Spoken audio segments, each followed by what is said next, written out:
So it's like this. If we come into a community, we've got to be working at all these levels at once. It's like a baseball game. Working with individuals is like playing catch. Working with families is like playing 500. One person bats, the other people have to run around and see if they can catch it, right? Working with root groups or organizations is like playing hot box, just like keep away between bases with the player throwing back and forth.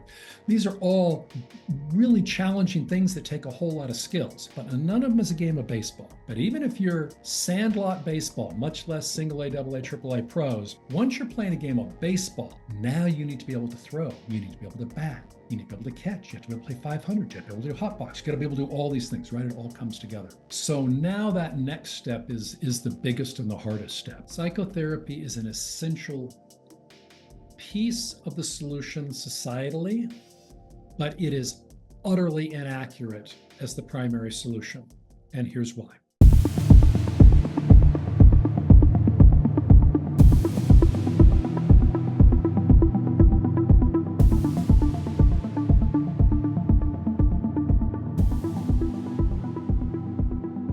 Hello, and welcome to Metamorphics Podcast. Today I'm joined by Dr. Iraq Wolterstorff. His expertise is in cultural psychosocial development and group trauma. In particular, his focus has been on the behavior of societies responding to existential, long-term threats. And he has many projects, one of them being Sovereignty First, where he's currently working on in Liberia doing sort of group trauma work and resilience building. Not to summarize, much more complex and meaningful project that we'll be getting into in this episode and in future episodes. So our general plan is to have this multi-episode series starting on the individual level and slowly working our way up to the collective level of how do people respond to threats and trauma. Really, really, really exciting and I think important work to be focused on right now. And yeah, this whole episode is going to be focusing primarily on the individual level and also going over Iraq's whole career trajectory. And I think everybody ranging from therapists to activists, community builders, anyone interested in the meta crisis will find really meaningful. And yeah, I hope you enjoy.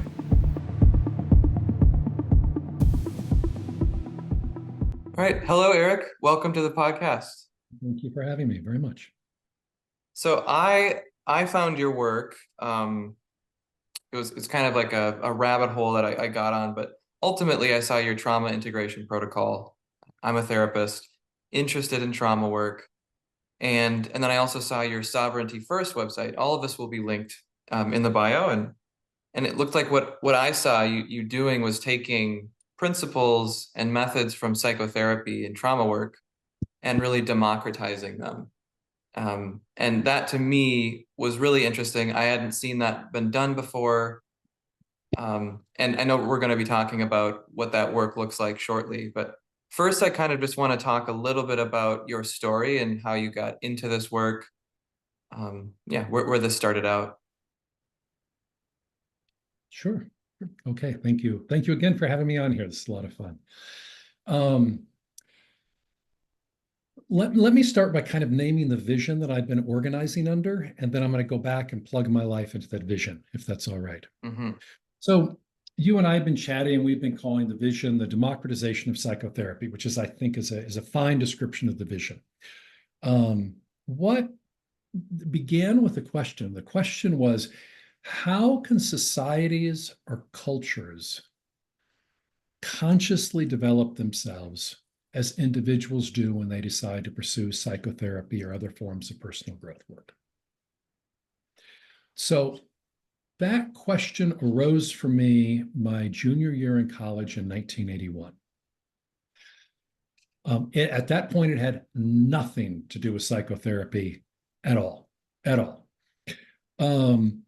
So looking at that, looking at things like religion, looking at the science, the Industrial Revolution, history, politics, law, things like that. And I've got a handful of friends I'm kind of doing that exploration with. Mm. So that's kind of a hobby. That exploration's a hobby. Okay, in parallel with that, I've got to make a living. So I go out and I do various things. I do, carpentry and remodeling work, and then I I'm a teacher. I teach music and composed music and stuff. But that's the main thing I was doing. But this hobby is always this question is there in my exploration.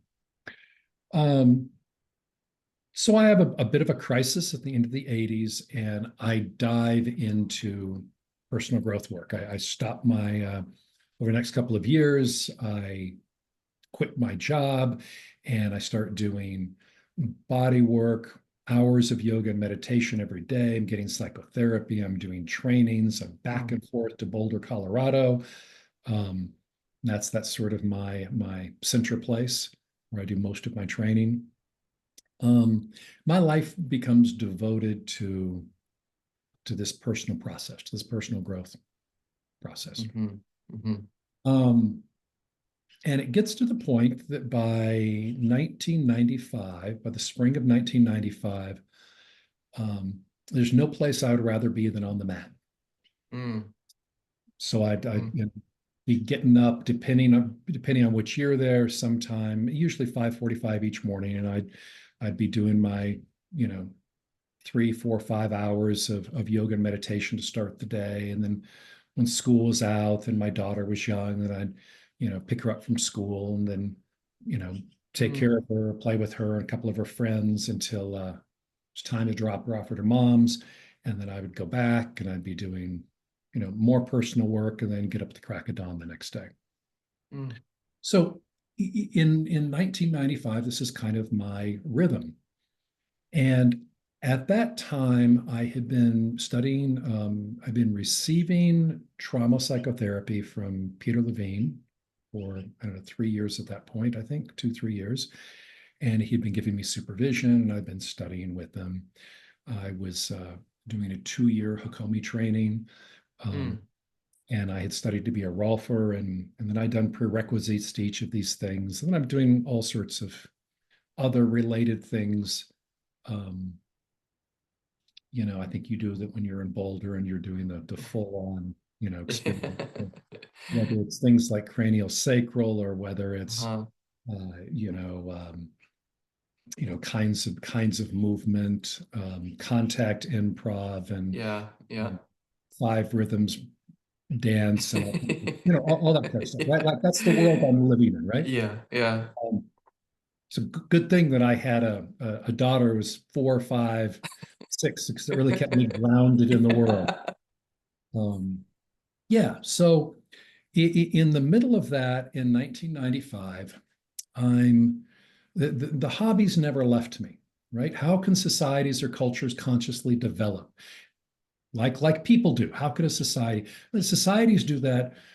Certainly, countries do that, and states and communities and towns do that with things like education or putting in infrastructure, or right. So the societies of all sizes are always investing in improving life for themselves if they're successful in growing.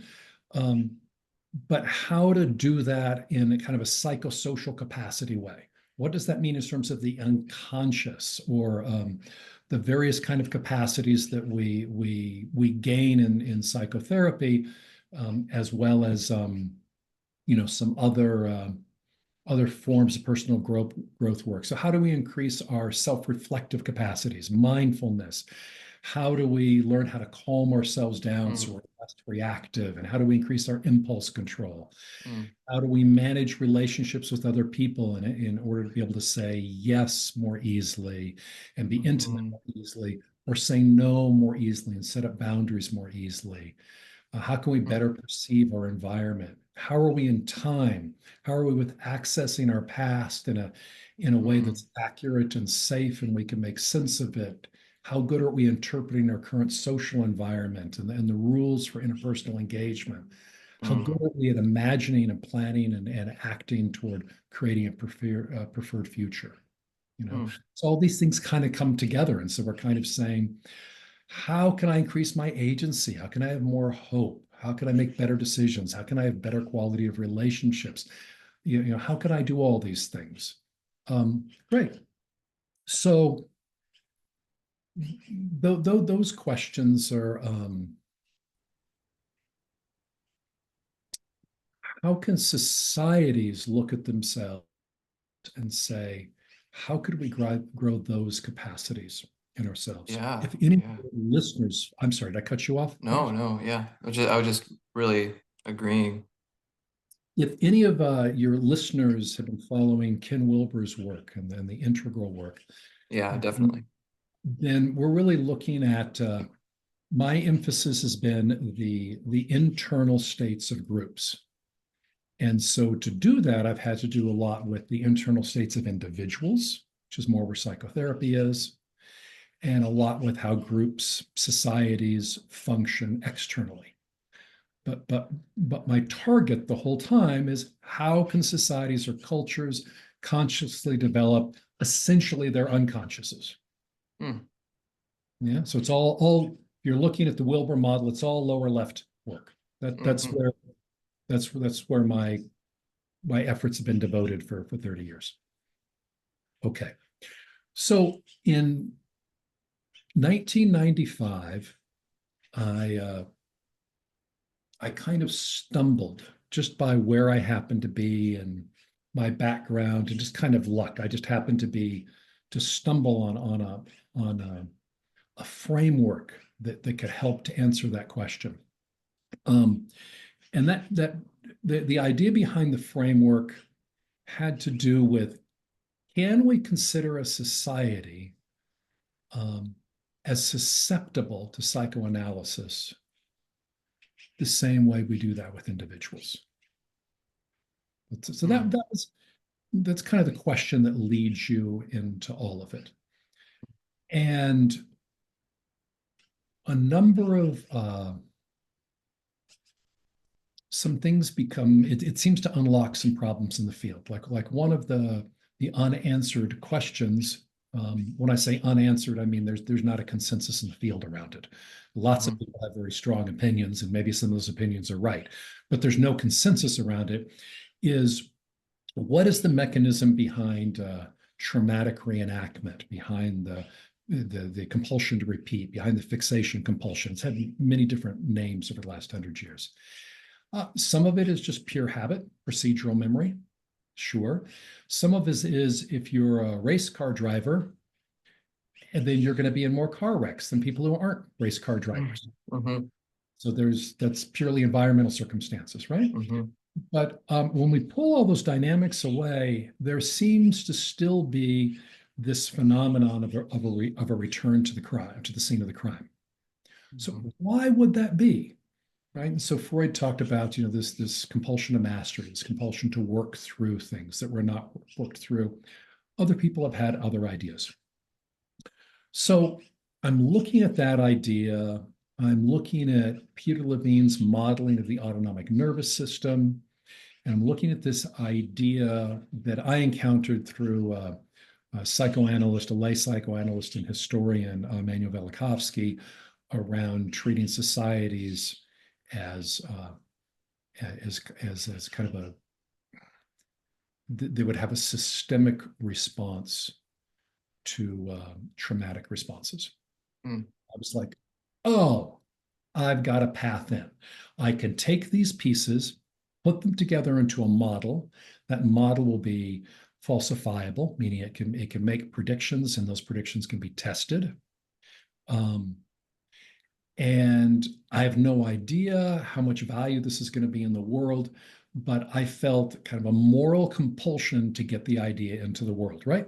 It's like I'm some lab worker and I'm working on malaria with a team of 50 people, and I stumble on a possible path forward, and Yes.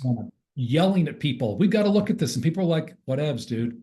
And I'm like, no, I have to do this. And Yeah. so takes over my life that it needs to go through the full testing and trials. And if it doesn't work, it doesn't work. But Mm-hmm. I have to bring it into the conversation. So Mm-hmm. that's what happened to me in 1995. Mm. So that's really that was really the turning point. I had this question in 1981, and in 1985 was, you need to check this out.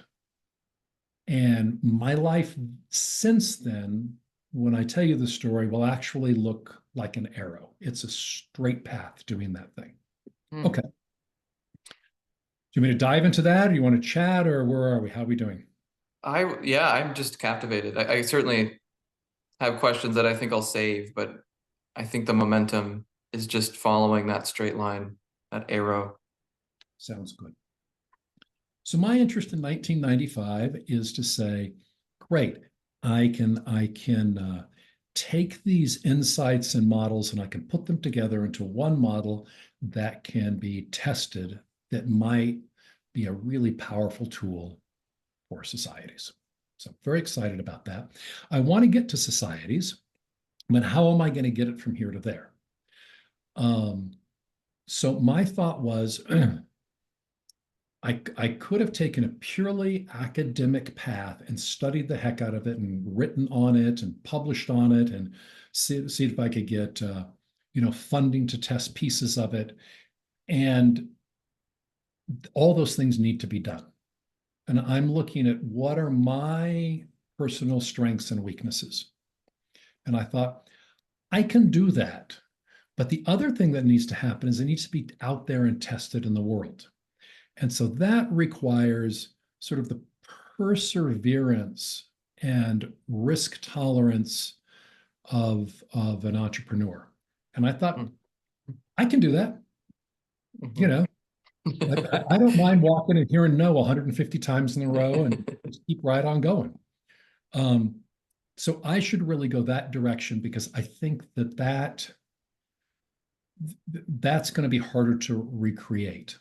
There are inspired, smart people who can do the other part and they can do it really well. But to kind of hold this vision, which is um, so impractical and abstract and far away, and be able to practice doing that in the world seems like that lift, that share of the task is a better fit for me.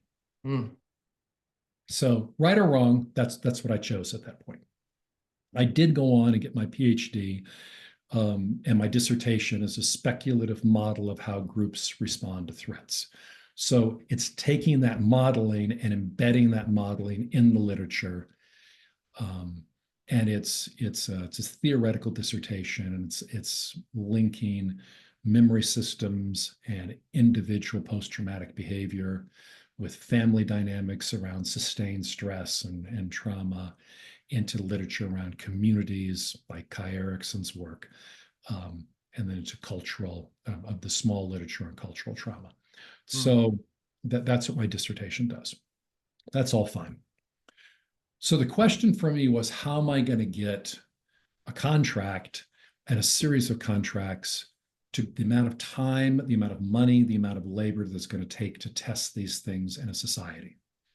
Now, the good news is, flash forward 29 years, we're in year 3 in Liberia running a project on this right now.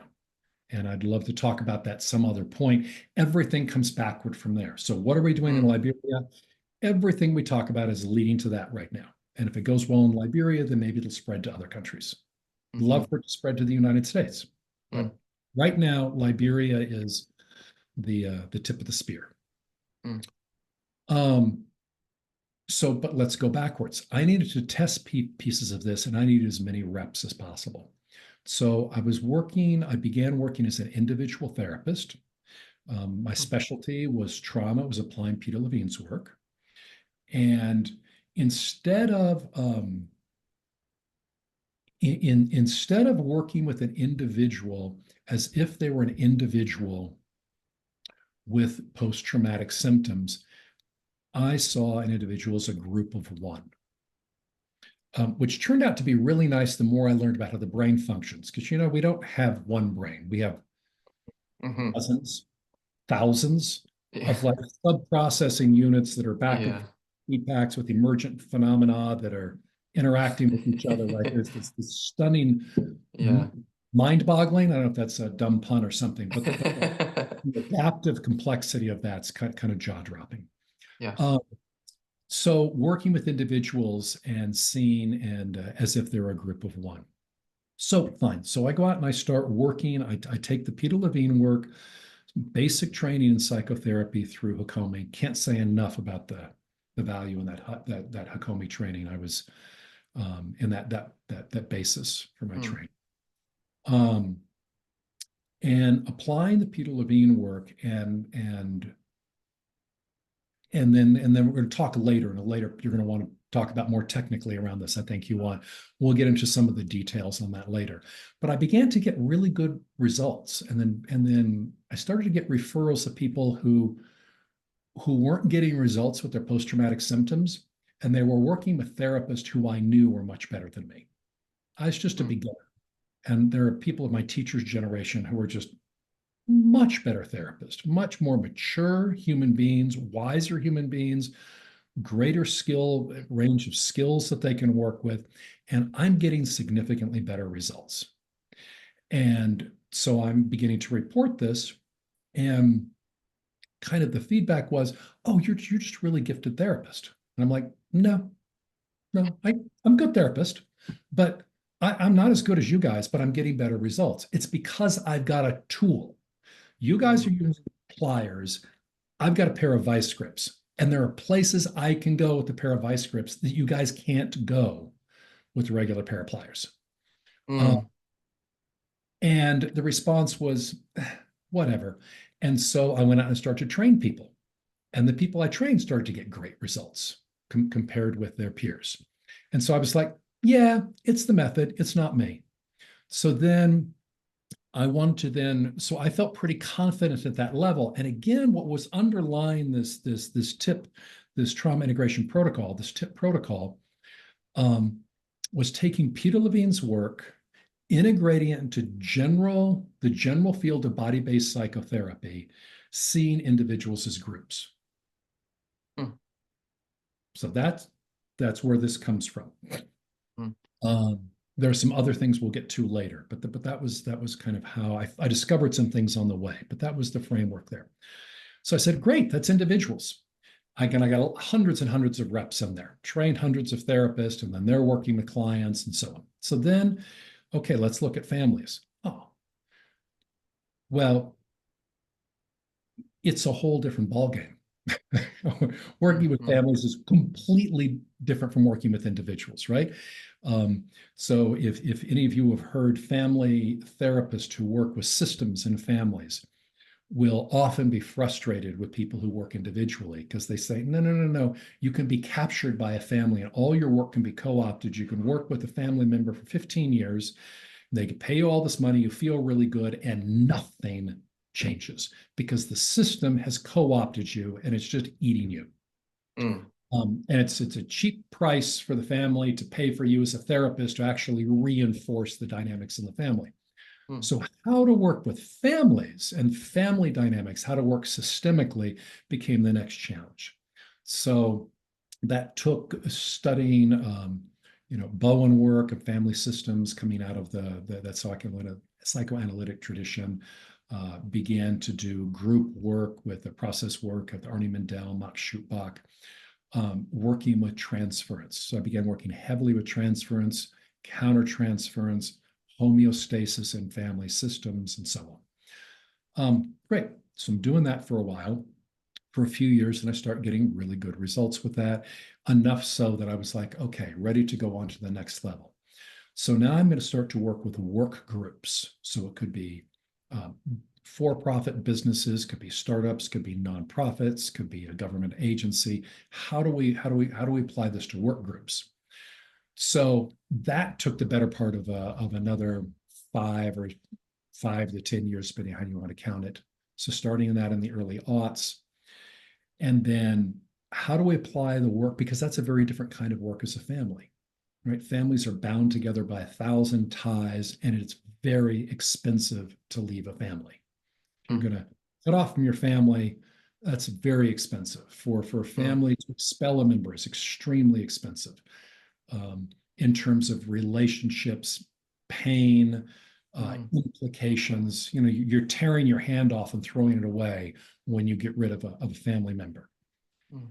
Work groups like businesses and nonprofits, and no, they're like these soups of bacteria that are just swapping DNA all the time with each other.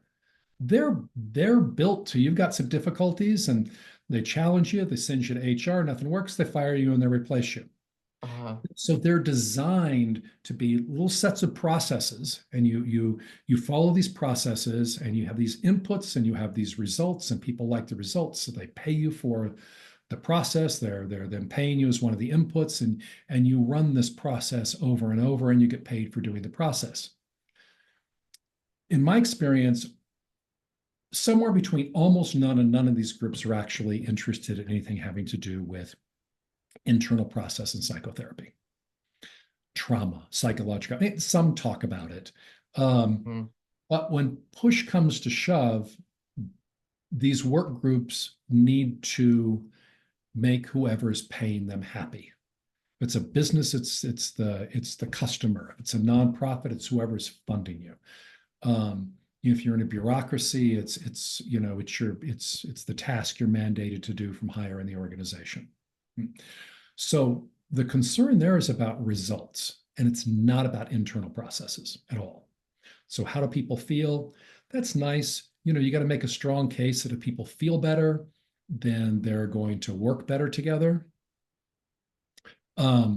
But then if you're really successful, then you're lucky and you get sent to HR, and then maybe you do an HR program, or once or twice a year you go and you give some people some tips on how to manage themselves better. And maybe that's great, maybe it's not, but you're not getting to the guts of the business. The guts of the business is, what are the rules in which we operate? What's the resource allocation? How do we do reorgs? What systems do we have in place for communications, decision-making? What information do we store? What information do we convey to other people?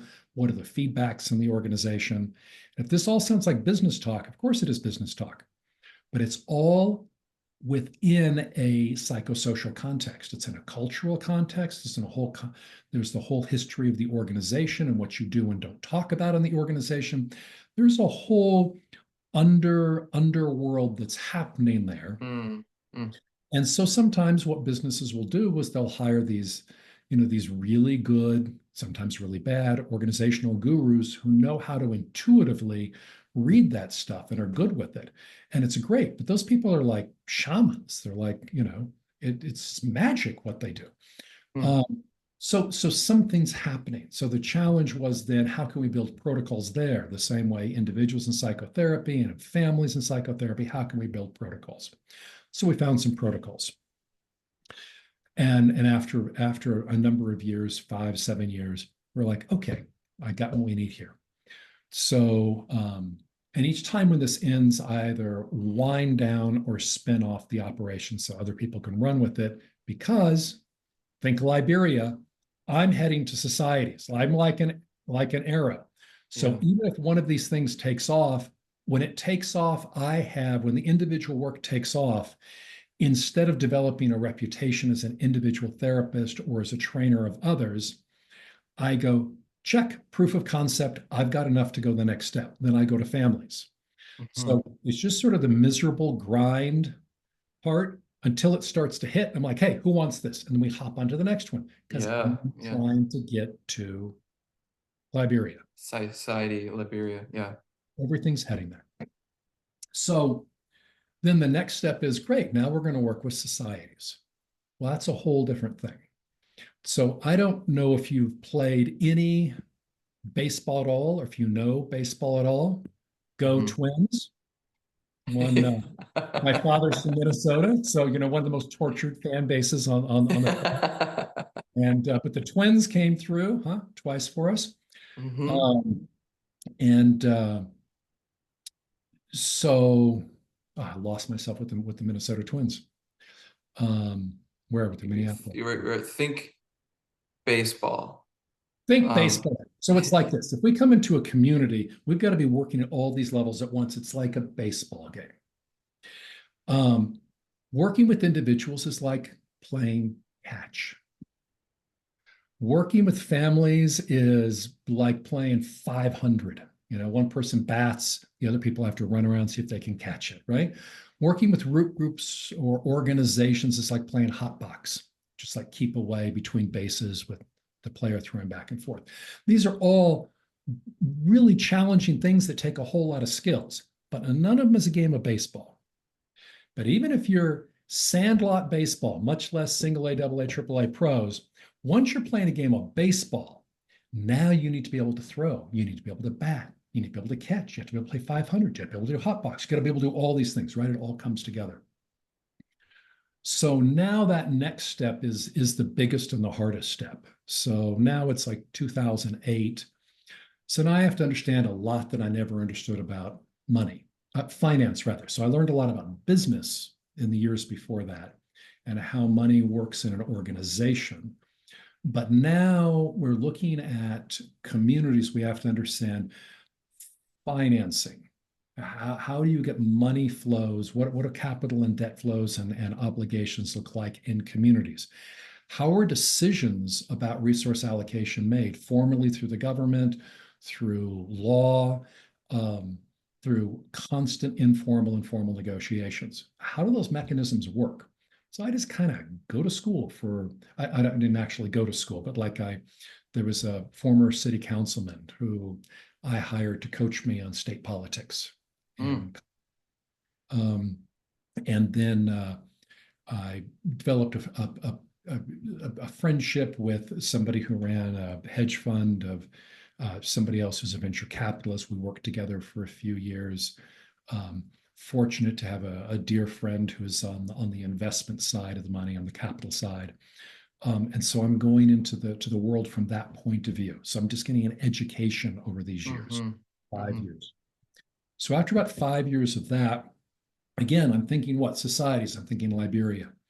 So I get a project that's an Indonesian Australian project with funding on the side by the World Bank as well as the Australian aid agency, which is now DFAT. Anyway, spend a year on that project at this interface of work groups and societies. That was a great transition. I had an earlier transition where going from families to organizations, working family businesses. That's another sort of a one foot in each world, right? So I moved to Washington, D.C., and I find myself going deeper and deeper in building relationships and talking and working on these kind of challenges with people in the international peacebuilding community and in the Army's stability operations community, because these are the two groups who just repeatedly engage with traumatized environments, traumatized societies, and what do you do in that situation? So I spent 5 years there, and by the time I got to 2018, and of course, all this time, been developing relationships with the finance and investment people world, and continuing with doing trainings around some of the trauma stuff, continuing to pay the bills with some of the business consulting work around crisis management or change management, and doing occasional trainings for individuals as well, right? Because I got to pay the bills well, because I earned $200 in DC in 5 years, right? So I needed other income streams, right? And so finally, I've got a pair of tools that are ready for market at the end of 2018, and now it's time to sell them and start to get, contracts, and that's more in a different conversation later. And so, number of things. Anyway, we're in Liberia right now, and we're starting to actually test the work. So everything has been building up for working at a societal level, and that's happening right now. We're early in year 3 in our 5-year initial program there. Very exciting. We could talk about this some other time if you want. I apologize. I think I just talked to you for a half an hour to just kind of bring you up to where this adventure is right now. Yeah, well, I mean, I think my sense is, I think first when I first reached out to you, and then we've been talking, my sense is that this requires quite a bit of introductory and preparatory prefacing before we get into each individual level that we'll be talking about because it's so rich. Understanding the framework and the arrow, so to speak, is necessary. I think to really situate, what is the intention with Yes. all of these different levels, and that intention and that context informs how we understand each level. And I think that that context is vitally important. So I'm really excited. I'm noticing in me wanting to just go right into the society level because it's so exciting. But I think it'll be important for us to talk on each individual level to some degree, maybe starting with the individual, Yep. and talking about what you learned, or maybe just actually specifically trauma. How does trauma work? I think you have some things that you've somewhat prepared that you could talk a little bit about, but I'd love to just start with the individual. That sounds great. Um, may I do my transition real quick from society to here? Is that all right? Yeah, yeah. So just to give an example of what I'd said before with the baseball analogy, um, you got to be able to throw and catch and bat and run bases as these individual games because they're always all happening in a big game, right? So working at a place in Liberia doesn't mean like, oh, let's put lithium in the water, or oh, let's have the World Bank do this, right? We have to work on a lot of levels at once. One of the level that has to be worked with is individuals. So they came, Liberian society came out of a pair of brutal civil wars over 14 years, from 1989 to 2003. And then, but before that, you had real civil discord that began to start in 1979. And then you go back and you have both isolation and kind of a quasi apartheid state there, going back another century to century and a half. Anyway, and then you've got modernization just sweeping through and just tearing the society apart. So when you look at after the war ended, one study, I apologize that I didn't memorize the sources of each of these studies. They had over 40% of the population in 2013 that had long-term PTSD. Over 40% of the population had clinical rates of depression. Right. So this is the whole. So this is moving through the whole population, right? And those are just the kind of the standard measures that people are looking at. I mean, it doesn't matter if you have somebody with those kind of symptoms in your family system has got something going on, right? So it's all through the whole system. So when we're looking at individual trauma, we're looking at doesn't matter if we're looking at a society or a work group. When I was doing some work in New Orleans after hurricanes Katrina and Rita, you had traumatized staffs, traumatized leadership, traumatized boards.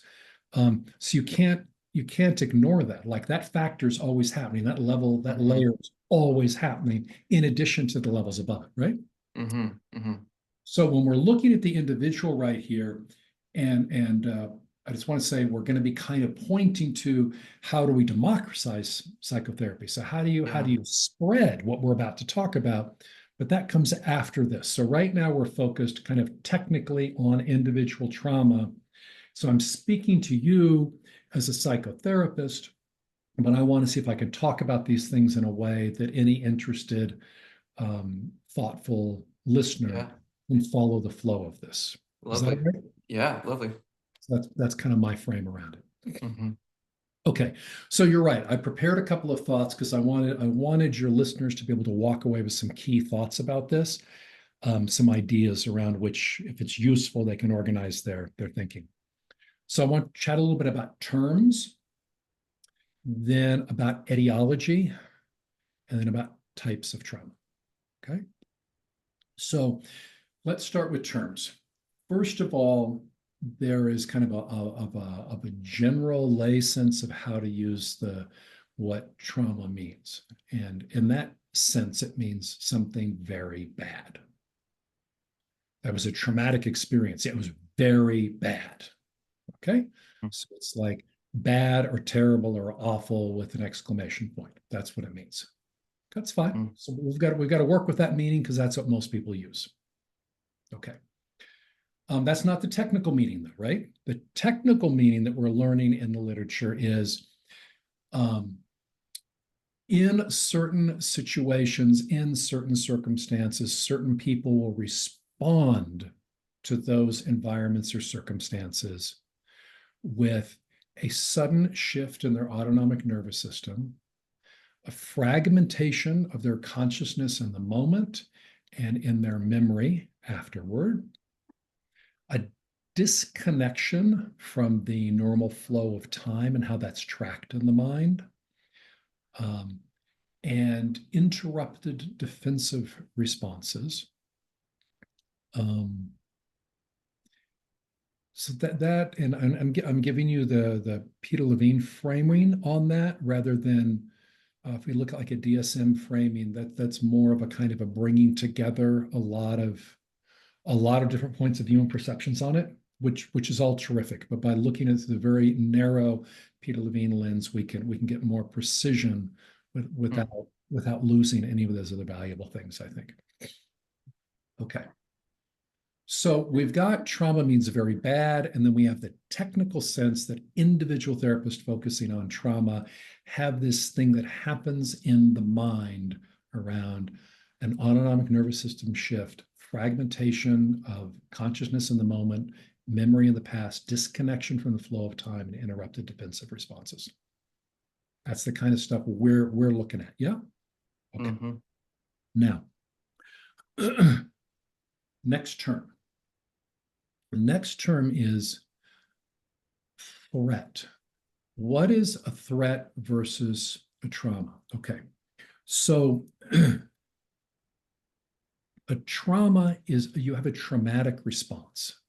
There aren't really traumatic events without being that's if a person's traumatized, the event that traumatized them is a traumatic event. So in other words, the event is named according to the response it triggers in many or most people who experience it. You don't go out in the world and say, that's a traumatic event, and that's not a traumatic event. That makes no sense. Yes. Okay. Then the next part of that is it's the situation is perceived by the individual. So someone will perceive a situation in a way that then in that person in that situation triggers, stimulates, elicits a traumatic response. The person's kind of mind-body organizes immediately a response to whatever change this is, whatever happened in the environment, but it doesn't have to be accurate, right? Think about a child at the zoo, and this child's uncle has kind of a mean sense of humor, and this child's uncle spends time, loves to visit the zoo for decades, and they know how to provoke a monkey or an ostrich or a tiger to come rushing to the cage as if to attack. And they love this game. So they bring their 6-year-old, niece or nephew, because this is a mean sense of humor, and they bring him to the zoo, and then they do this thing they know is going to provoke the monkey in some way. So they provoke the monkey. Now here's this monkey racing, or this chimp racing, or whatever, a gorilla racing across to grab the cage to do whatever, right? The 5 or 6-year-old does not know if that cage is going to protect them and nothing's going to happen. So The uncle's getting maybe a slight, he's getting a bit raise in his nervous system, but it's pleasure. It's like, woo, it's like a roller coaster ride. We're having a good time. The child perceives, I'm about to be killed, right? Because if they were, which is a perfectly, absolutely rational is the wrong word, but it's an adaptive response. It would be the children who didn't have that response were all weeded out of the gene pool. Yeah, long time ago. Thousands of years ago, right? So you get this child has a shock trauma response to that, and the uncle has no, they just shrug, right? So we can think of right, you can just play in your mind and think of examples of this. Yeah. Right? Okay. So it's not only there's no such thing as a traumatic situation in itself per se. It's that some people will perceive a situation in such a way that they organize around it with a traumatic response. They'll encounter this situation as they perceive it. Their autonomic nervous system shifts in a particular way. Their consciousness fragments. They just disconnect from the flow of time, and they have these defensive responses that begin and then are overridden as they kind of go into the shock state. So their trauma means nothing as an external phenomenon directly. It only means something secondarily. Okay. So people are perceiving something. What are they perceiving? They're perceiving a threat. Okay. So the threat could be immediate, like this chimpanzee running toward this child on the other side of the fence. The threat could be very, very, very abstract, like like environmental degradation or species loss or global warming or something like that. But someone perceives a threat, and we're going to focus here more on potentially existential threats, something that could, and we're going to focus now on the individuals, not on the group, not on the society. This could kill me. So if a person thinks, oh, this could kill me, then they're going to begin to begin to organize around that in response to it. Are they going to have, if they think it's not a threat, then they'll be like, well, no, it was nothing. So they'll be calm. Or they'll have a stress response where it triggers them to then become active, to do something to meet the threat. Or they're going to go, I have no immediately viable solution. And then they have the trauma response. So they're responding to a perceived threat. Now, this framing with threat is so important clinically. We'll get to why in a minute. But first, every response that we have didn't necessarily evolve. So some things that are not so helpful evolved. Some things evolved that were helpful on this savanna 40,000 years ago, but aren't so adaptive to modern society. And there are epiphenomena, right? So things that didn't evolve directly as an advantageous trait, but kind of happened on the periphery. And now we've got this cool thing. Like some people think that some evolutionary biologists think that music was an epiphenomenon coming from other things that has no direct function itself. It's beautiful, it's stunning, it's become a big part of our lives, but it didn't evolve as having any particular use. Other people say, no, it has absolutely practical use, and here's how it would have evolved. The point of this is, I'm going to suggest a reason to you right now why it would make sense that we would have post-traumatic symptoms. And why that would have a value, a survival value. Okay. Pretty simply, if we have a threat and it's an intermittent threat. Okay, let's have fun and go back to this imaginary African savanna, and we're crossing toward an oasis, and there is some brush off to the left. and the sun is in a particular place on the horizon.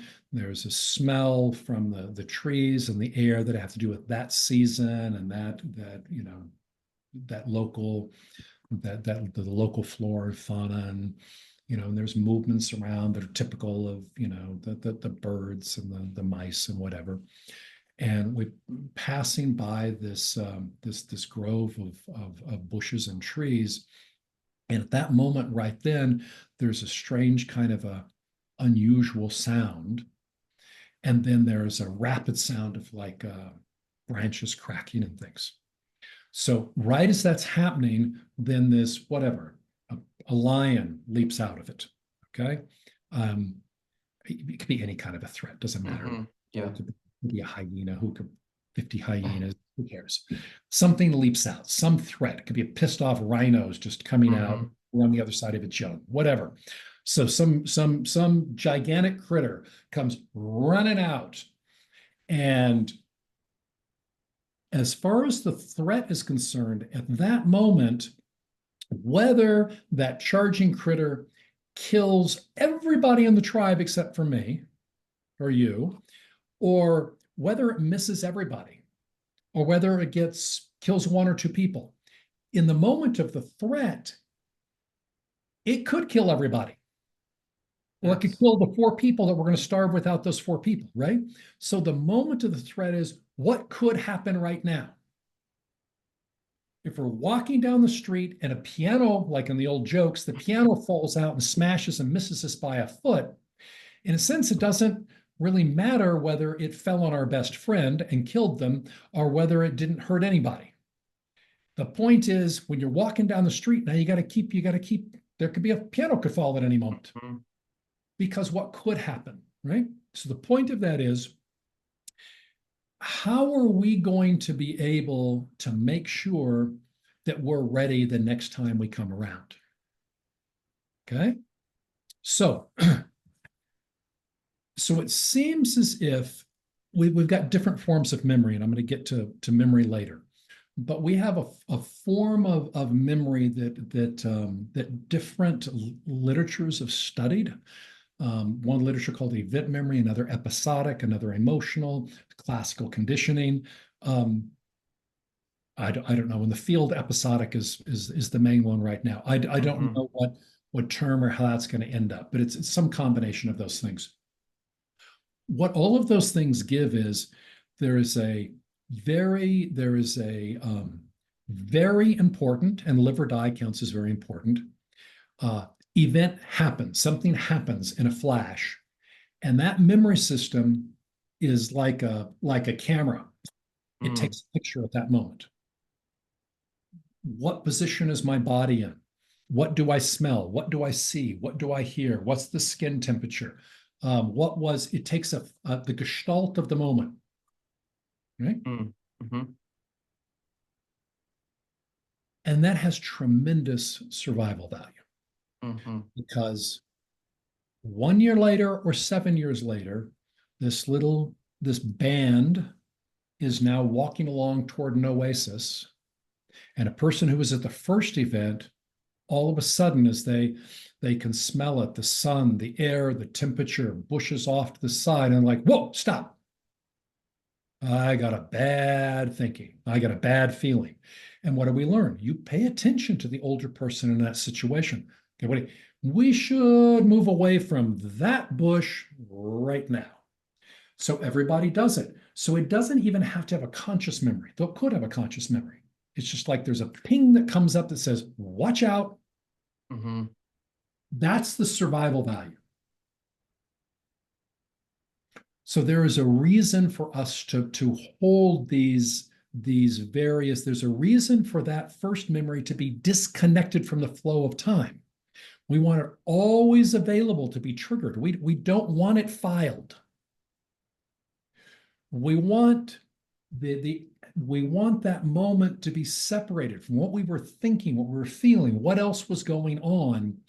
Aside from that moment, it doesn't matter what we were talking about 3 minutes before. It doesn't matter what we needed to do 5 minutes later. It doesn't matter the local tribal relationships.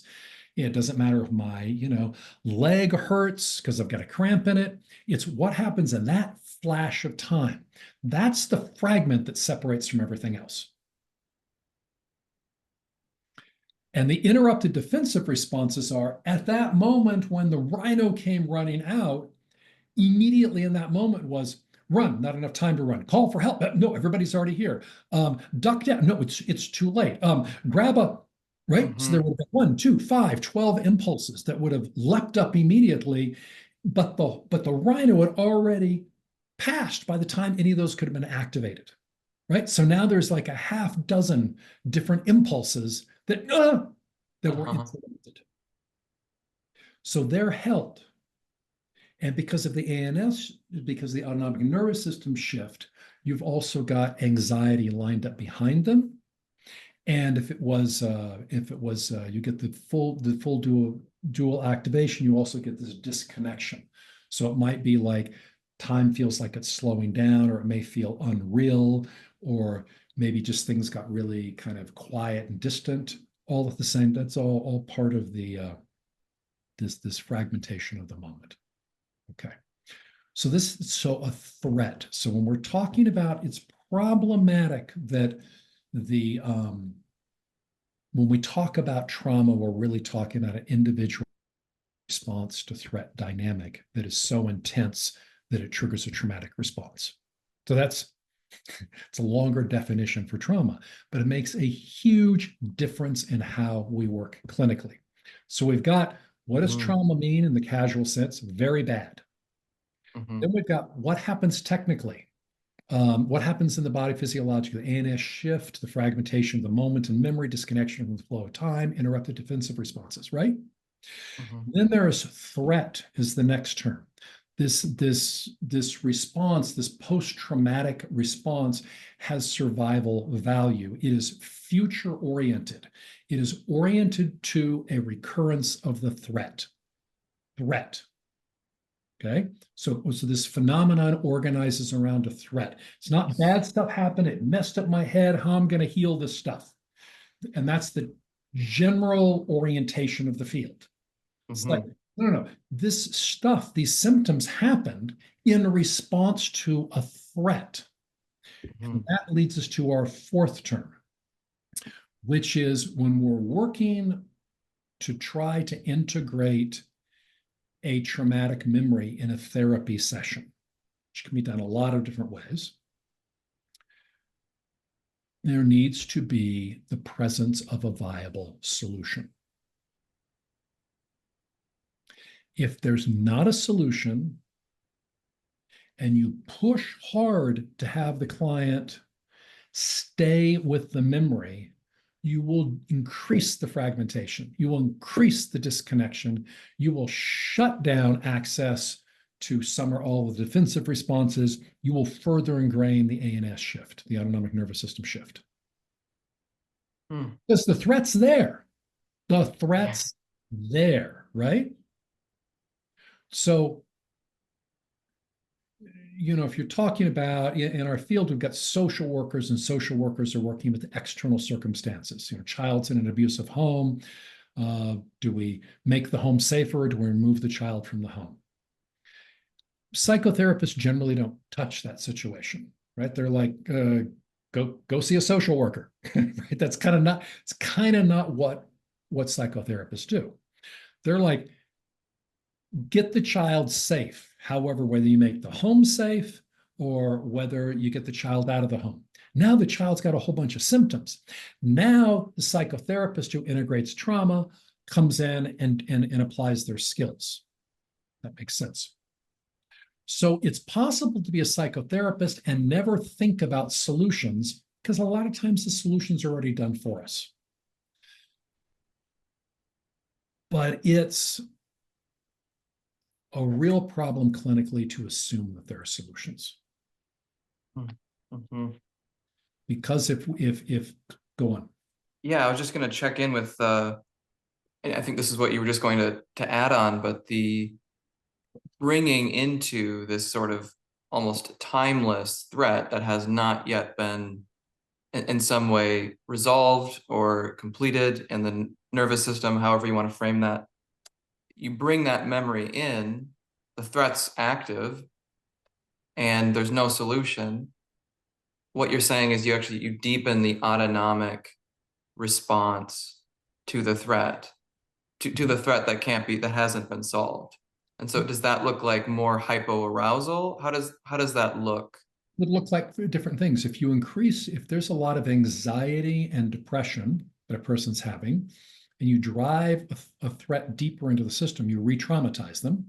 Well, I said the therapist re-traumatizes by pushing somebody to do what they can't handle doing.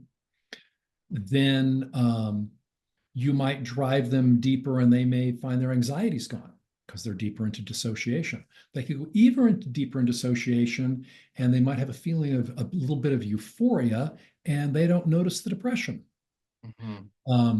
So we've got a history in the field where there will be cathartic therapies that are really, really attractive because they're super fun, they're super cool, they're really intense. And a lot of time, not all the time, certainly, but a lot of times you get people who come out of them feeling better. And some of those people are better, but some of those people are worse.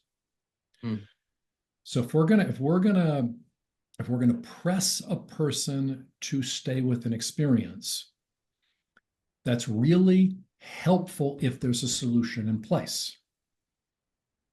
There's not a solution in place, it's as contraindicated as you could get. So how do you know the difference between the two? And presuming that there's a solution. One, the solution has to be perceived by the person. Secondly, it has to be viable. And so really the question is the threat mastered? If the threat were to recur, then are you going to be okay the next time it comes around? And if you are deeply identified with a community, let's say your family, 5 or 6 people in your family, or your extended family, and you had a threat happen, a threat that traumatized you when you were 5 years old. And you may say, well, I'm not 5 anymore. It can't happen to me anymore. Well, that's true. And if you care about nobody else on the planet, you're fine. But what happens if your favorite niece encounters that threat when she's 5? How are you going to solve that for the family? So now you've got a choice. I can heal myself and good luck to my family. Or if I am truly identified with my family, then it's the old expression that you're only as happy as your least happy child. This is a version of that. You can't have worked through, you can't be a member of a family, a full member of a family, and you find a solution of mastery for yourself until that solution and mastery is embedded in your family. It's not done. It's not done.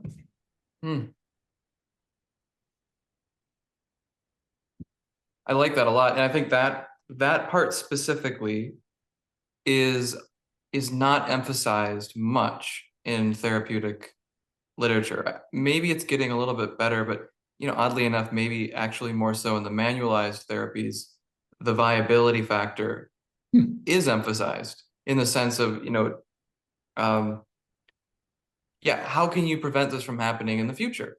It's a little bit more integrated into forward thinking. Whereas I think psychotherapy in the past, with all of its with its strengths, has a tendency to be a bit more like we're kind of just going to follow where the psyche goes here, and doesn't come in with should I say top-down interventions, but interventions that are focused on the viability of this solution in this moment. Then how can we generalize this for the rest of your life and the relations in your life? Yes. Yeah. As a colleague of mine likes to say, solutions, solutions, solutions. So when she's working with people around trauma, she wants multiple solutions multiple paths to mastery before pressing into work to integrate those memories. So yeah, so there has to be external action and internal self-regulation. They both have to happen. And there can be an illusion in the field that we can work on internal self-regulation and ignore external action. Exactly. I think that summarized it exactly. Yeah. Like that. So you touched on this, but I think I might want to touch on it a little bit more is, and I think you're actually about to go to the three types. We're going to get there. We're going to get there soon. So maybe I should pause this question for the three types. Okay. We're going to be there. We have one more term, then we're going to go to etiology, then we'll go to the types. Is that okay? Perfect. Okay, so the last term to get is this idea of group or systemic response to a threat. So in other words, can a family be traumatized? Can a family have a traumatic response? Can a family have a stress response? So what I don't mean is, for example, you can have a death in a family in which people grieve the loss of that person, but that doesn't actually threaten the self-regulation of that family. You can have someone else in the family and they die and the whole family starts to unravel. Okay, fine. But I'm talking about something different from either of those things, which is a family is threatened. They live in a neighborhood. The neighborhood has degraded and now has become very, very dangerous. So that's a threat to the family. So how is the family going to deal with that threat? How does the family organize around that threat? And so you're going to see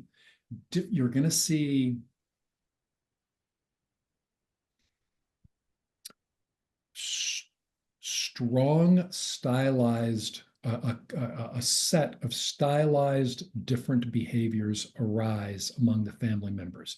You'll find that family members adopt strong and different responses to the threat if it's traumatic. If it's a stress response, you're going to get a fairly uniform response. Some people may be more upset than others, but everybody's all focused. If it becomes a traumatic response, you're going to start to notice that some family members just say, our best strategy is to ignore it, so I'm going to ignore it. And another family member might say, I'm going to perseverate it on the whole time. Another one is going to be, I'm going to try to solve and master this threat. Another one's going to be, well, there's different ones we can go into. I'm going to identify with the threat so as to stimulate my family to respond to it more.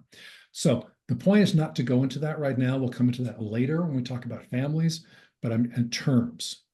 So there's a group or systemic response to a threat. Then there is trauma, meaning very bad. There's traumas as this change in consciousness, this ANS shift and fragmentation, disconnection, interruption of responses. There's the term threat, and there's the term solution. So these are the cluster of terms that I find very useful in approaching these situations. Okay, so that's it for anything with terms before we go to etiology. Okay, great. So etiology just means roots, means the study of roots. What do things come from, right? So, for example, I've got some friends who are doctors. My brother's a doctor. There's a difference between clinical medicine, theoretical medicine. So in theoretical medicine, it's like I feel really, really weak, and then you get your blood drawn, and they discover that you're low on iron, so you have anemia. And so we know what iron does in terms of the function of the body. We know what low iron does. So we're all the way down to body systems, organic chemistry, inorganic chemistry. We need to stick in so much iron. Person takes the iron, and then their energy goes back up, right? So that's That's theoretical medicine. It's beautiful. We get everything theoretical. We're in the land of Star Trek. This is just Mm-hmm. we'll get there.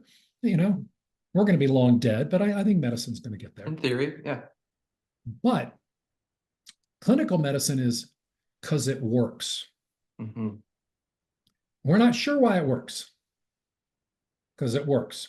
So I came back from Nepal about 15 years ago, and I had made some mistake with local water and walking in it and drinking it. Anyway, I had a number of little friends I brought back with me, and I was crippled with illness. Mm-hmm. And so I went into my doc, who we ran some, took some stool samples and they tested, and they couldn't find anything. And he was like, "We didn't find anything, but sometimes you don't find things. We know you brought back some little friends. We don't know if it's Giardia or tapeworms or what kind of protozoals or whatever the hell you've got. We don't know, but we know you got little buggies and they're wreaking havoc.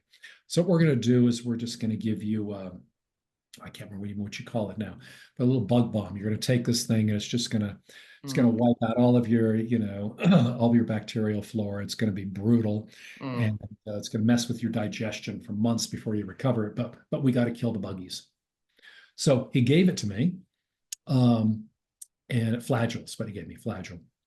And even that didn't work. So we did 2 rounds of flagyl, and that did it. And then my symptoms were gone. But I just got to tell you, my digestive tract took years to fully recover because the amount of good stuff that had been knocked out. It was anyway, it was rough. But the point is that was clinical treatment. This works because we know it works, and we've got a rough idea of why it works. Why am I dragging you through this long side thing? It's because psychotherapy treats so much of what happens in the brain as a black box. Yeah. We're learning so much, right? Like the decade of the brain became in the 90s, and we just keep learning more and more and more about the brain. But we still are at a place where we have to treat most of our interventions as black box. Why do deep breathing exercises or EMDR get positive benefits? Oh, hell, who knows? Because, we can make up reasons. Well, you slow this down and this helps this. Should we look that? Yeah. If people do it, some people with some symptoms some of the time get better. And it appears that nothing bad happens and enough good happens that it's worth it. Let's throw in the toolkit. Let's do it. Well, good. So we want things that are evidence-based, but you can have evidence-based with a black box. That's different from an etiological understanding with like the example of the anemia, right? Okay. So when we're looking at traumatic responses to threats, we have one piece of etiology that we have, which is memory systems. And this has huge, wonderful power for us in terms of how to work with clients.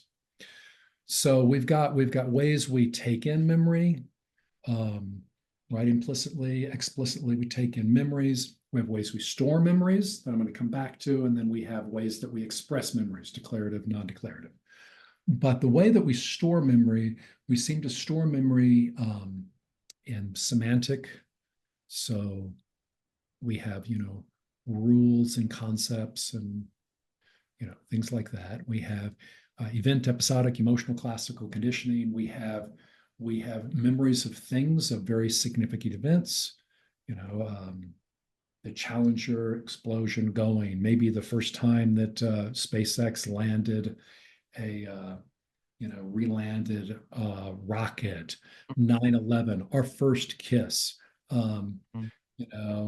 Episodic.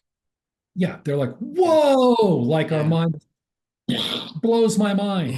Yeah. And it's 10 years later, we remember 20 years later. And sometimes it seems like little random things too. Like you remember little pieces of conversations or little events here or there. A favorite episode of SpongeBob or something like that. That's right. Yeah, exactly. And they just pop up, right? So those memories are stored. And then procedural memory are the habits. And the vast majority of what's happening in our mind are habits, because habits are autopilot. They're this cheapest thing in terms of processing in the brain. So everything is going to move toward a habit pretty much as quickly as it can, because that's a way for the brain to function better.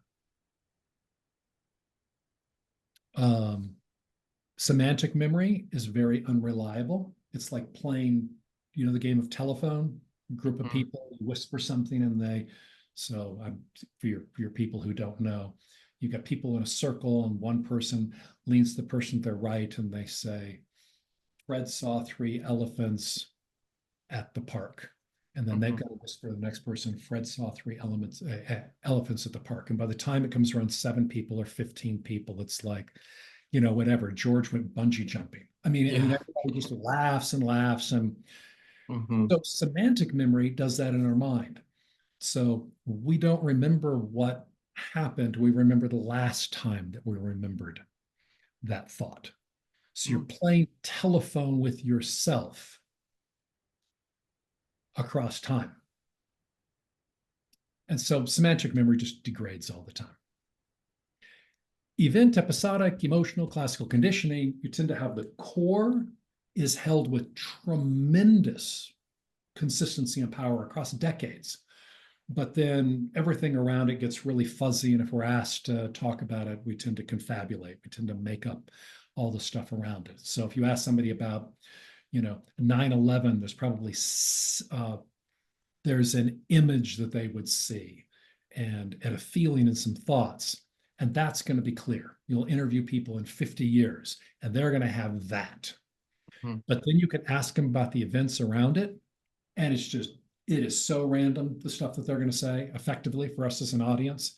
They'll whatever, different time of year that they could have, if they're not a New Yorker, they could have it happening in another city, if they, whatever. But maybe the impact of the building, or maybe, Jesus, some of the people who jumped out because they would rather die from impact than being burned to death, or something like that, could be just so horrifying for somebody. Like they've got that image, right? That image is going to persist across time, whereas all the stuff in the periphery will, right? Okay. Yes. So we've got these different memory systems, and you work with each of them differently. If you want insight therapy, and most therapy was insight, almost all of it, not all of it, but almost all of it. And still much of therapy is we have insights into our beliefs, into our assumptions, and so on.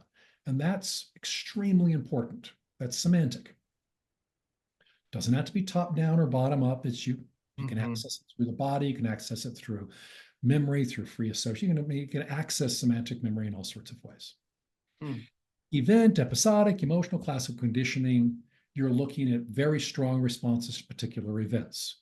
So we're going to get to that later, because that's the entry point for traumatic responses. And then procedural memory, you work with by learning new habits. And it takes a long time to learn a new habit. So if you're right-handed and you hurt your right hand so you can't use it, you have to figure out, oh my God, how do I use a can opener? Oh, how do I use the key in my door? Oh, how do I shift gears in the car? No, people don't shift gears in car anymore. But how do I, right? There's a 1,000 things. And that very, very awkward period of time it takes for the left hand to do what the right hand used to do. And if their right arm's in a cast for 6 months, well, they're probably pretty much ambi after 6 months. But there was a really difficult learning how to do things and then developing new habits and then getting those cleaner and simpler. So learning new procedures, right? So that takes time, a lot of time and effort to learn new procedures. Okay.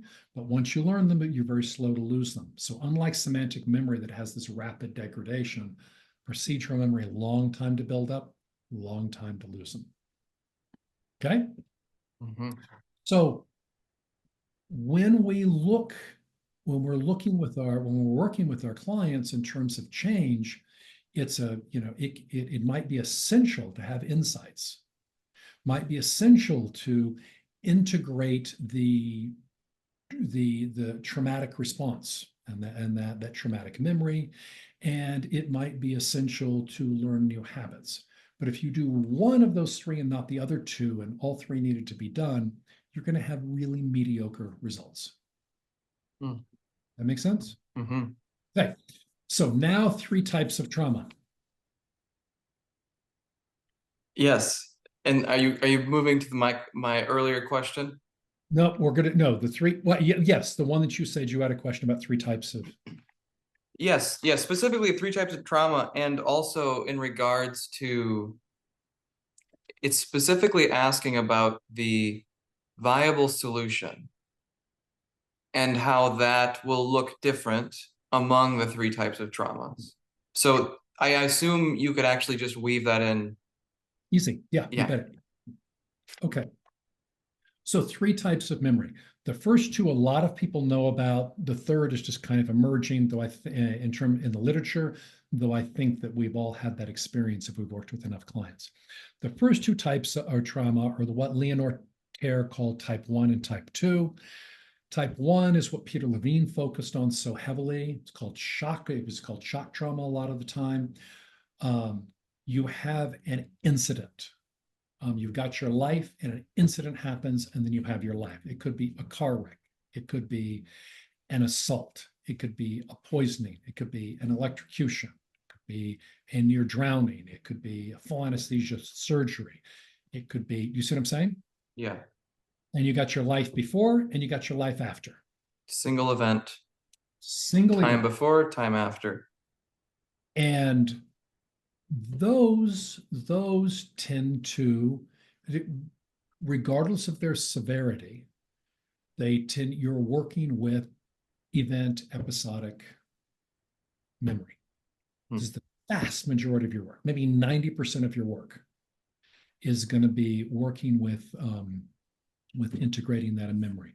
Unless it happened a long, long time ago and you've built up a whole story about it. But let's make it simple. You're an adult, a single event has happened, let's say in the last year or two, and the person's got symptoms, and then you work with them, you integrate the memory. It's not that hard to access the beliefs, and they haven't developed any particularly new habits. So episodic is 90% of it maybe, and 10% of it maybe is semantic. That makes sense. There hasn't been much story that's been organized around this traumatic event. Mm-hmm. And it's mostly just like you were saying, that clutching onto the intense episodic memory. Right. And why are we holding on to it or not? There are 2 reasons. The first is the lack of a solution. So I'm walking down the street and I'm mugged. Well, I got to figure out why. Why was I mugged? Why was I mugged here and not somewhere else? What was happening? How can I avoid being mugged again? It's certainly, at least in this particular way. Not how can I make life safe, because we can't make life safe, but I can certainly avoid being mugged in this particular way again. And hopefully I can avoid being mugged ever again. And then not just that, how can I avoid the people who I care about and the people who are under my care from being mugged in that particular way? Okay? So we need solutions to that. That's the first reason. Now, once we've got solutions in place, a person's symptoms may or may not go away because it's unpleasant to integrate traumatic memories. It feels bad. And so it can be very important, it can be essential to have a therapist who's with you who says, it's okay, I'm with you, and this is going to get worse and worse and worse. And at its very peak, peak's not going to last more than 20 or 30 seconds, and then it's going to get better. And you can predict the course of the integration, and you walk them through it, and they go through it, and then they feel better, and they have this resolution of their symptoms. So Peter Levine took that as the particular case. So what he did is said, I'm going to isolate this kind of trauma because it makes clear my modeling of the nervous system and it helps people to learn about this. So by doing this, he knew perfectly well that there are type 2 and 3 traumas in the world, right? That wasn't the issue. He was isolating one kind so that that could be driven through, there could be research on it, there could be clinical practice on it.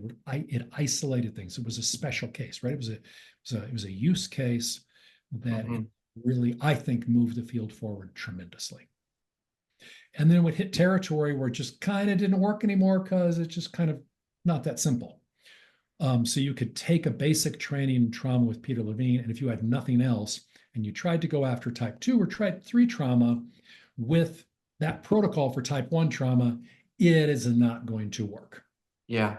So I wanna just jump in for a second and summarize what I'm hearing about shock trauma is that assuming that this didn't happen 20 years ago and we've come up with some story, maybe it's God punishing us, that isn't happening, that didn't happen. This was recent, hot off the press mugging, and not much story has been even organized around it.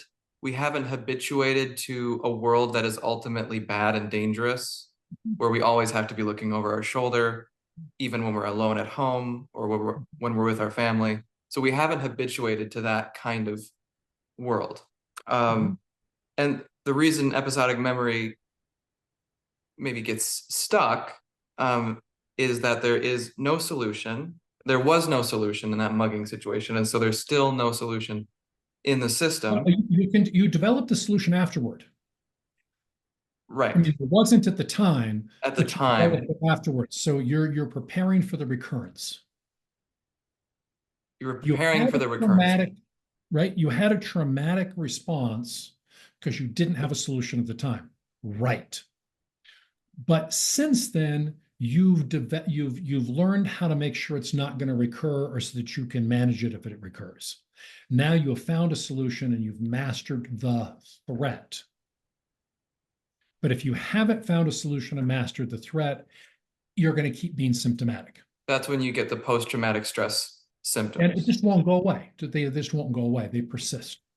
Yeah, so that's the first reason. And then the second one, just that integrating traumatic memory sucks. It's just bad. There's no way around the fact that it is unpleasant. Yep. Yeah, once you've done enough, you get kind of casual about it. The same way that high performance athletes can be, I run and I find if I'm pushing myself hard, then I have to stop and vomit, and then I keep running. Yeah. And I don't even care anymore. It's like it's not a thing for them. But for the rest of us, it's like, I'm going to die. It's like, no, you're going to vomit and we're going to keep running. Yeah. So, right? I love that metaphor. Yeah. So, yes, if something happened that was a single event and it was a long time ago, especially in childhood, we might have built a little set of inaccurate, non-adaptive beliefs around it that we've got to go back and unpack. And what I was told by my teachers in the 90s and what I found to be the case is that going after the beliefs first, after the semantic memory, when the event memory isn't integrated, is really, really, really hard at best, and I don't even know how possible it is. Yeah. But when you start by integrating the event memory, and presuming there's a solution, so if there's a solution, you integrate the memory, and you sit back, all of a sudden, a lot of the semantic stuff, you're just sitting there with the client, and they just talk it through, and they unweave the bad thought patterns because it's obvious, right? They're spontaneously updating the files.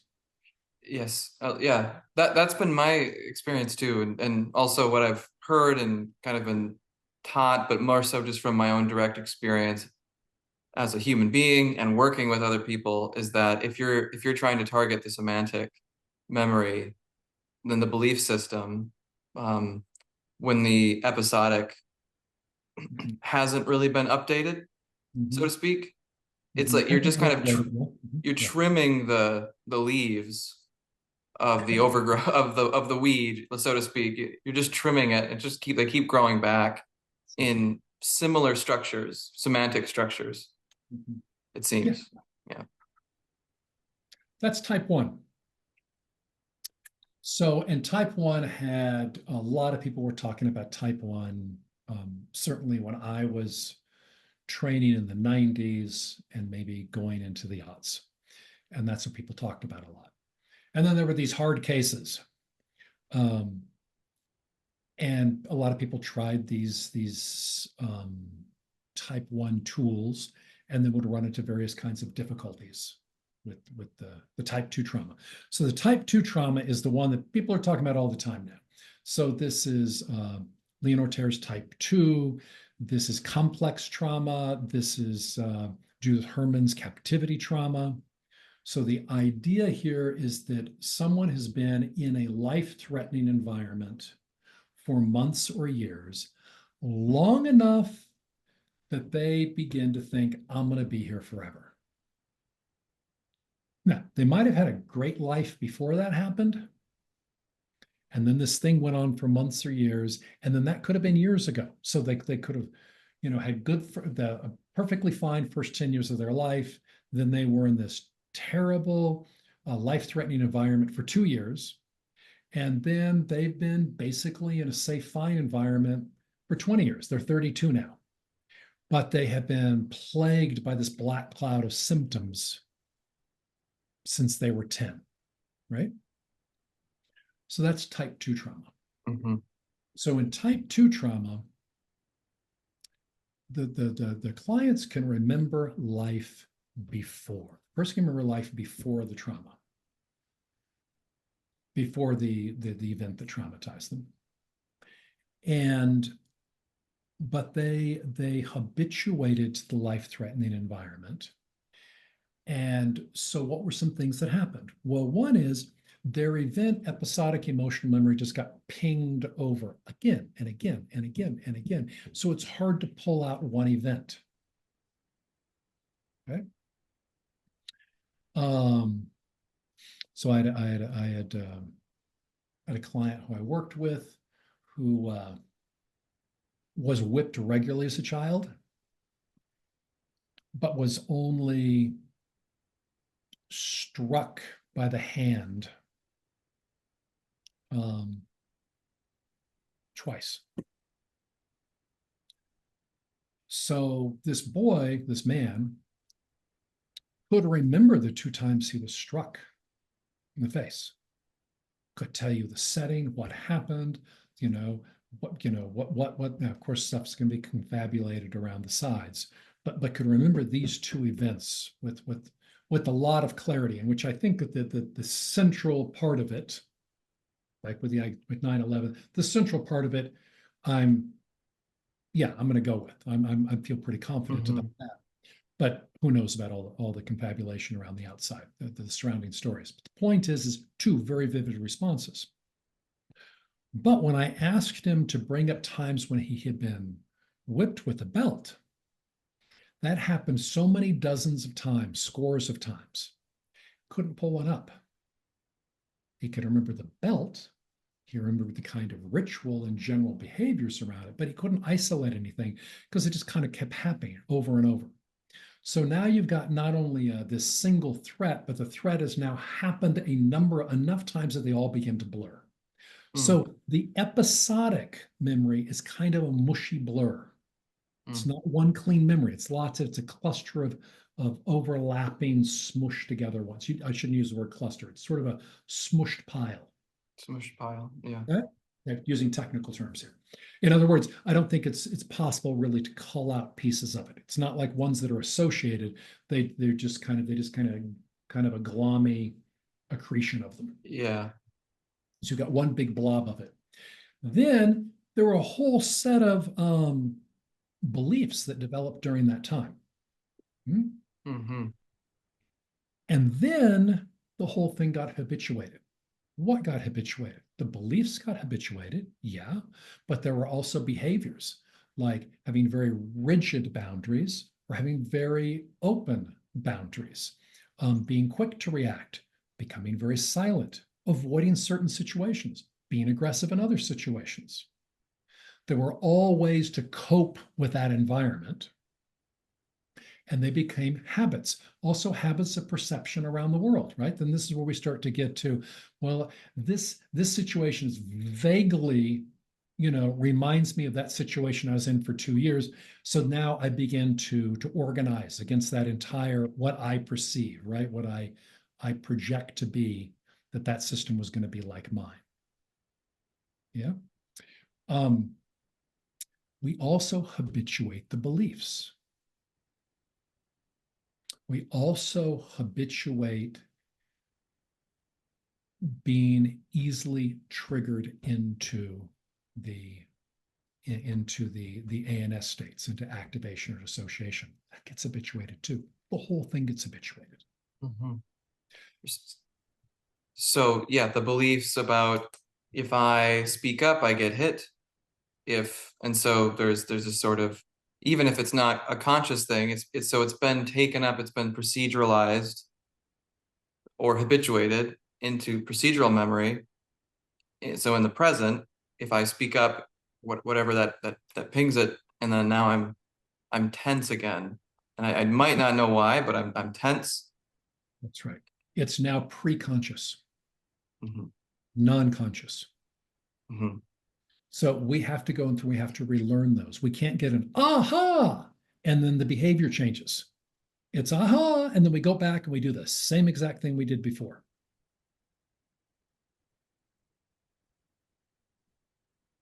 There's a you may have encountered this before. This is a very semantic memory, lovely story about the therapeutic or the personal growth process. And it says, a person walks down a street and they fall in a hole. And then and they blame the hole. And then what the person walks down, I can't remember. Something, you know what I'm saying? They walk down the street and they didn't see the hole and they fell in it. Okay. Yeah. Then they blame the hole. Then the part two, they walk down the street, they see the hole and they fall in the hole and they blame the hole. And then part three, they walk down the street, they see the hole, they walk around the hole. And part four, they walk down another street. Just beautiful, beautiful. I love this story. Uh-huh. When things are driven by semantic memory, that story has a lot of power. It's got a little bit of procedure, a little bit of event in it, but it's basically a sort of we're going to solve things by our perceptions. But really, no, when you've got complex trauma, they walk down, they fall in the hole, and it takes a long time for them to figure it out. And then they discover that, no, I walk down the street and I throw myself into the hole. And then it takes them another 20 times before they go down and they say, I don't want to go into the hole. And their body throws them into the hole. I mean, it's just, it's a lot of work before you're walking down another street. Yeah. So we're going to talk this later as when our last part around load sharing. I'm just giving a pointer ahead to that. Okay, that's type 2 trauma. The difference between type 2 and type 3 trauma, and it's a huge deal clinically, is that in type 2 trauma, you can say, can you remember your life before this happened? And boy, they can remember their life before it happened. And that then you have this profound resource in which there's often safety, there's attachment, there's family, there's love, there's pleasure, there's exploration, all sorts of things. I'm not. It may not be as dramatic as I just said it, but it was the golden age before the bad thing that happened. Mm-hmm. Okay. In type 3 trauma, they don't have that. The person doesn't have that. They grew up in the life-threatening environment. And whether they left that environment at 4 or at 10 or at 25 when they immigrated to another country, they not only have even more deeply set procedural memories and sort of a mush of episodic and event memories and classical conditioning. Not only do they have deeply ingrained beliefs, but this is simply how the world is. It's not how the world became. It is the nature of reality. Mm-hmm. And for those of you who've, people listening who are psychotherapists, this takes a lot of work to get through this. Fritz Perls once said, "Learning is the discovery of the possible." There's a lot of this with this. It's possible for the world to be safe. It's possible to feel safe. It's possible to tell the difference between safety and danger, and so on. Just learning those things as possibilities is profound. And you do all of that work before you can begin all of the essentially type 2 work. Then you got to rework all the habits and all the beliefs and everything. Yeah. They have some degree of actual, they have to be safe. They have to feel safe. They have to perceive that they are going to remain safe before they can actually do any kind of the learning new habits and integrating what happened and the belief systems. All that's secondary. Which just takes us to Liberia, because Liberia, it's type 3. Mm-hmm. Okay. Okay. Well, I said I would talk, you wanted me to talk about trauma a little bit and individual trauma. So I tried to give an overview of how I see and approach this, and when I've taught, how I structure trainings. Yeah. Yeah, there's a lot. And I think what I might want to do here is just for a second touch a little bit on type 3 over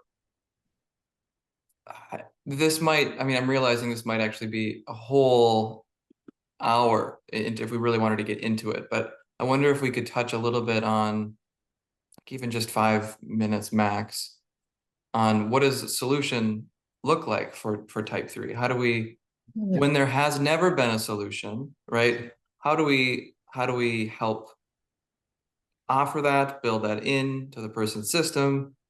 What does it look like? Okay.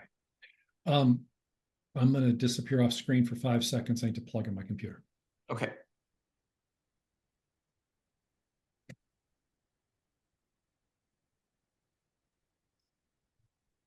Okay. There's broadly 2 answers.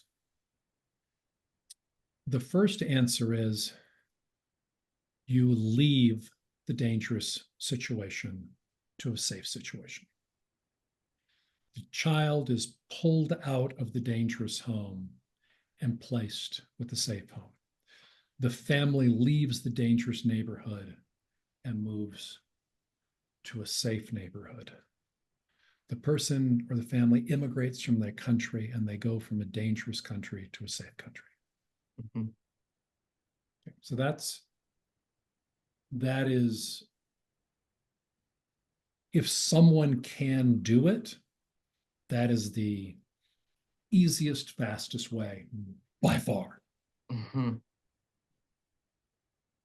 Okay.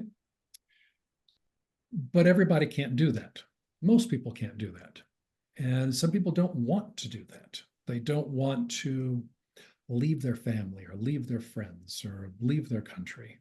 And they want to make where they live safe. Mm.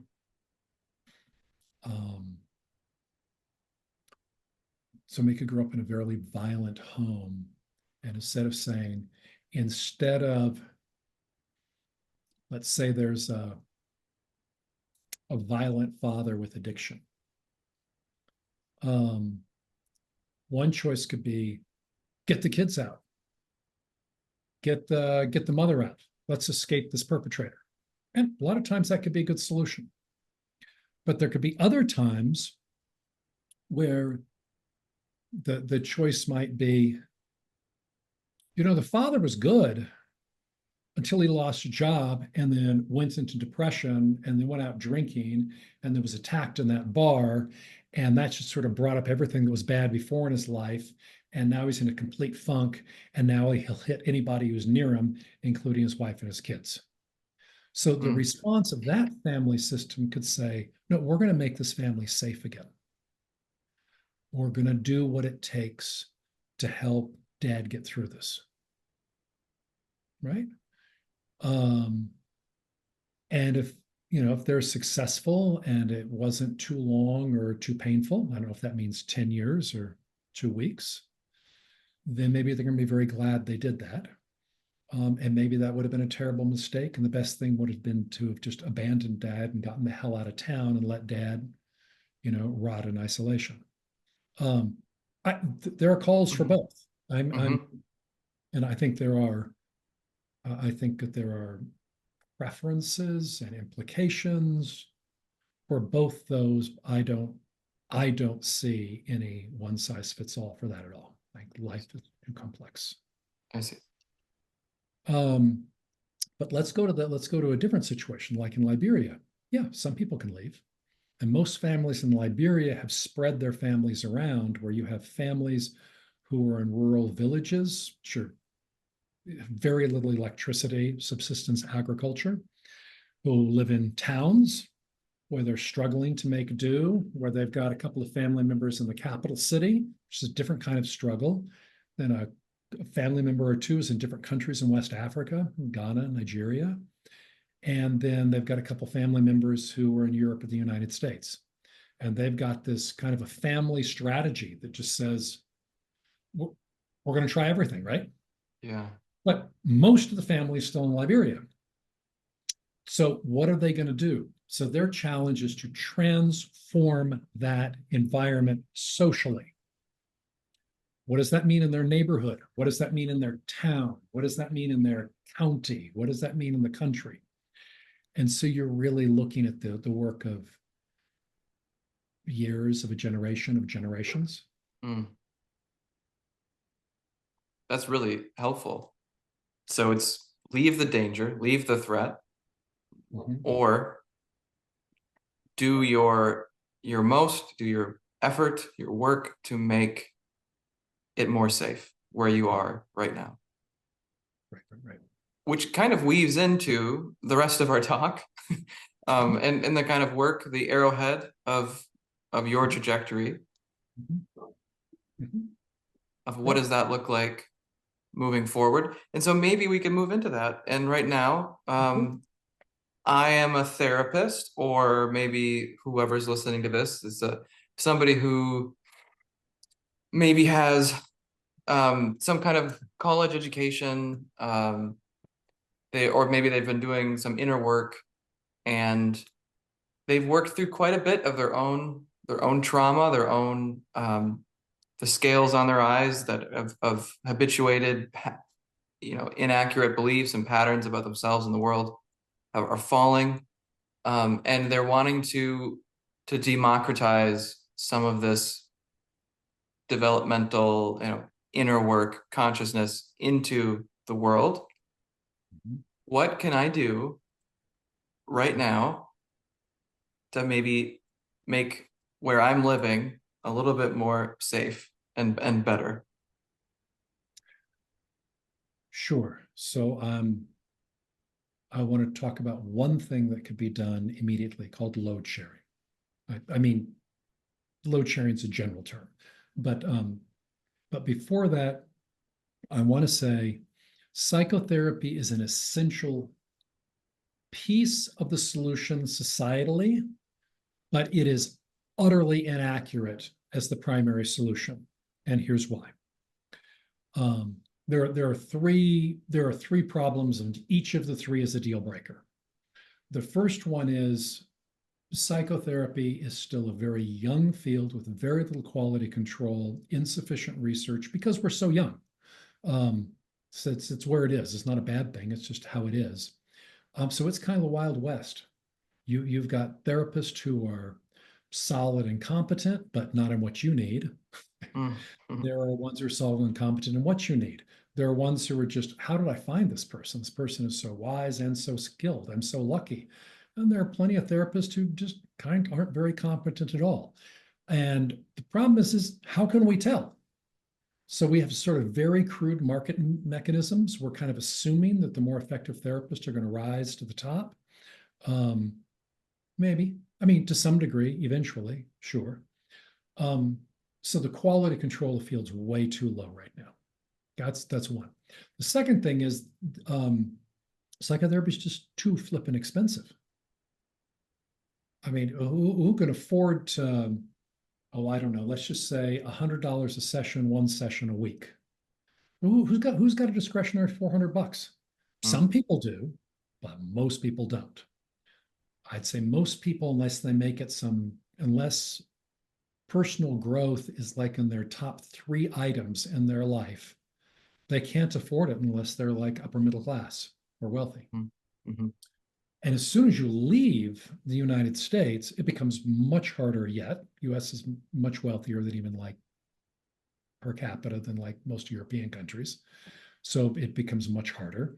And then when you leave the West, it's like, are you kidding? $400 a month?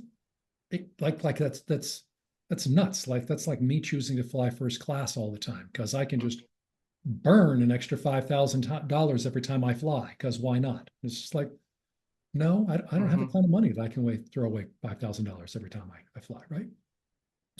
So, so the second thing is it's too expensive. So it's a specialty for people who can afford it. And we need it because it helps those people and because we learn so much by doing it. But we could think of it as like a really expensive laboratory experience. So that's great. So I've gotten a lot of it and I provided a lot of it. Um, but no, it's not, it can't spread. mm, It's too mhm. expensive. The last thing is just aren't enough therapists, even if they were good and even if they charged $5 a session, there just aren't enough. Yeah. And Okay. are you saying like even realistically, if like the strategy was let's try to just hire as many therapists. Let's try to recruit as many therapists as we can. Let's get thousands of therapists just piling up in each city. Even that is really unrealistic. Right. Unless we had a national campaign that were just like, that during the space race, then we were just recruiting people everywhere to become engineers so we could build rockets. Like, like we're going to do that for psychotherapists? Like, not in my lifetime. Um, what do we do about democratizing it? So this is the load sharing idea. What of the actions that happen in psychotherapy, where can we where can we build out protocols so that we can get young, competent therapists who can follow these protocols and get really good results? Results close to as good as paying twice as much for somebody who's got 20 years experience in the field, right? So that's a step. Protocols help a lot. They have to be really good, adaptive, robust protocols. Otherwise, you end up doing tricks with your clients, and people aren't going to get better through tricks. Yes, yes, exactly. Um, I am, but you need to isolate protocols wherever you can. So deep breathing is a protocol. EMDR is a protocol. Pull them out and use them. They don't make people a good therapist, but it's protocol. Throw it out. Something else to try. So that's good. They're isolated interventions. That's great. So we need more and more to just pile on tons and tons of these. And when is one indicated? When is it not indicated, and so on and so forth. But another thing to do is you as a therapist or you as somebody who's done personal growth work, you can work on the load sharing idea, which is to say, let's say we're talking about complex trauma, so type 2 trauma. And that person is going to need probably some guidance from a therapist, some hand holding with the episodic, with some of the really complex buried semantic beliefs. Yeah. But they're also going to have to do tens or hundreds of hours of practice with procedural memory on learning, practicing trusting and saying yes, practicing setting up boundaries, practicing being more assertive, practicing being less assertive. I'm just kind of hitting some of the most common ones. And if they're going to try to do those with their therapist, it'll take 30 years. It's just dumb. So when I saw Peter Levine, it's nice because I was a pretty serious meditator at the time. So I would be traveling from Texas up to Colorado, and I would get, 2 or 3 or 4 hours of work from Peter Levine in the course of a week. And then I'd go back to Texas where I'd be for 2 months. And then I'd spend at least an hour a day, every day, focused on procedural memory exercises related to what I had worked with him. So I had somewhere between, like a 10 to 1 and 100 to 1 ratio of how much I was doing individual work around the procedural memory work or integrating stress states, and leaving the really tough trauma states with him. So I was doing load sharing with him in my work. We never talked about it. I just, and I think this comes a lot. Think about other professions that do this. If you're working at the gym, unless you're, as rich as Tom Hanks, you don't have a personal trainer who's with you every minute, every day at the gym. Mm-hmm. You meet with somebody once a week or once a month, and they say, do this set, and they help you with your form. And then you go off and you do that, and they come back and they watch you after a month, say, oh, correct these things in your form, and now add this weight here, and then switch this one, right? And that's great. If you're learning how to play clarinet, it's the same thing. Maybe you meet once a week with your teacher, and they give you things to do that are really precise, and you go out and you practice them for half an hour a day, 2 hours a day. You're learning a language. Your language tutor doesn't sit with you every day and help you with every sentence. Hell, even if you're living with an adoptive family, they're not coaching you on the language the whole time. Most of your time learning the language, you are your own agent. It's the same thing for this work around building a life after a type 1, type 2, or type 3 trauma. The vast majority of the time is spent building these new abilities. Mm-hmm. So you can learn what those are, and you can start practice. You can practice them alone. You can practice them with other people. You can practice them in a group. You can have little work groups, the same way people pair up to go to the gym.